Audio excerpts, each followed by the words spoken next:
Welcome to Chapter 10. The title of this chapter is Financial Markets.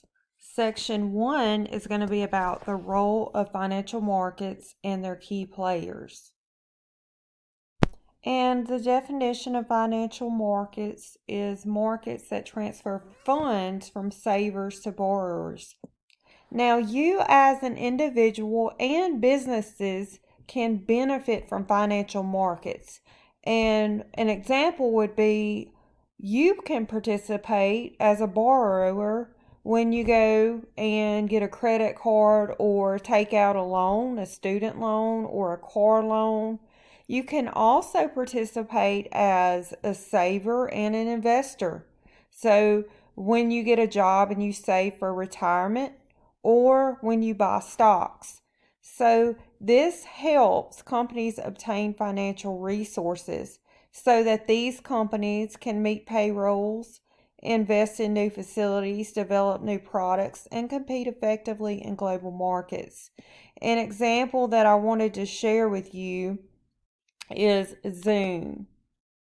And they were an example because they used financial markets to raise funds. Now, Zoom raised $348 million from the investors that purchased Zoom stock in 2020 in their initial public offering. And then investors came back and bought more stock, 2 billion shares of Zoom stock in 2021. And then Zoom borrowed $350 million from investors by selling bonds. So they've issued stock, they sell bonds, and this helps them pay their employees and invest in new facilities and maybe even develop new products. In 2020, 54% of total bank assets were in the form of loans, and more than 5.7 trillion in real estate and mortgage loans, and more than 2.1 trillion in consumer loans. And these loans come from depository institutions. So these are some depository institutions down here. The one you probably think of the most is your banks, your commercial banks. And the way these banks obtain funds is by they're accepting checks and savings deposits and then lending those funds to borrowers. We know what a commercial bank is. This is the most common. Then you have credit unions. And an example of a credit union would be a Mississippi Employees Credit Union. So if you're employed by the state of Mississippi, you can use this credit union as a bank.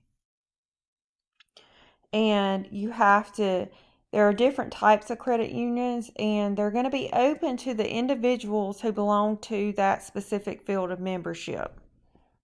Then you have savings and loans, and the major focus of savings and loan associations is really your mortgage loans, but that's what it's used primarily for. Now, the next slide talks about non-depository institutions. So these are institutions that are not going to get their funds from deposits. What they're going to do is pool their financial capital from other sources, and they're going to use these funds to acquire a portfolio of many different assets. So I found this in this book, and it says that, I thought this was interesting, institutions are going to invest heavily in corporate stock, and institutional investors hold the majority of shares in most major U.S. corporations. Some examples of ways that different institutions get their capital: mutual funds are going to obtain money by selling shares to investors. Insurance companies are going to obtain money by collecting from their customers the premiums.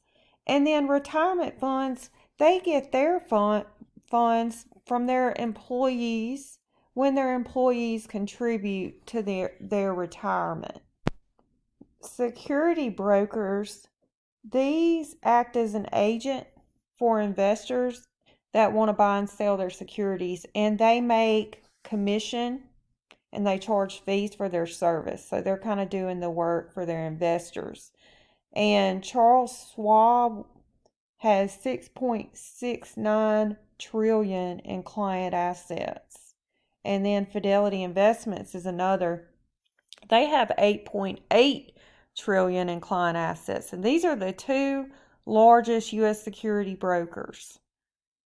Investment banks, these are financial intermediaries that specialize in helping firms raise financial capital by issuing securities in primary markets.